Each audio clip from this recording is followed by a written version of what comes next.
মা ছেলে এখনো ব্ল্যাঙ্কেটের তলায়। মাম্মা একটু হেসে দাও সকালবেলায়। ইস ইস ঢং করছে। মা কোথায় যাব আমরা? আমার কোথায় যাব? তো সোনা আপার দাঁত মাজা হয়ে গেছে, খাওয়া হয়ে গেছে, আমারও ফ্রেশ হওয়া হয়ে গেছে, হয়ে গেছি, আর চা খাওয়াও হয়ে গেছে। তো আজকে একটু পিকনিক আছে, 4 তারিখ আজকে সানডে। তো আজকে তো ক্লাস ছুটি।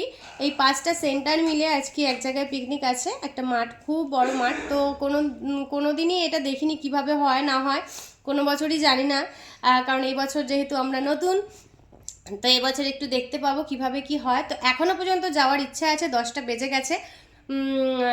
তো গেলে বুঝতে পারবো যে কিভাবে কি পিকনিক হয়, কি হয় ওখানে না হয়, স্যাররা কি করে কিছুই জানি না সত্যি কথা বলতে। যতক্ষণ না স্পটে পৌঁছাতে পারছি ততক্ষণ কিছুই জানি না। তো চলো, এখনো পর্যন্ত তো ইচ্ছা আছে, যখন স্পটে পৌঁছাবো তাহলেই বলবো যে হ্যাঁ আমরা পৌঁছেছি। তো যাই হোক, এইটুকুনি জানালাম যে আজকে পিকনিক আছে 5টা সেন্টার মিলে। চলো, অবশ্যই তোমাদের সাথে শেয়ার করবো গেলে, তাই না? এখনো পর্যন্ত কিন্তু ঠিক নেই, এখনো পর্যন্ত 10টা বাজে, 10টা থেকে 10:30টার মধ্যে ওখানে পৌঁছানোর কথা। তো ঠিক আছে। দেখো দুষ্টু, যাবি যাবি? তো ঠিক আছে, চলো আমি তোমাদের অবশ্যই শেয়ার করবো যদি যাই। ঠিক আছে, চলো টাটা।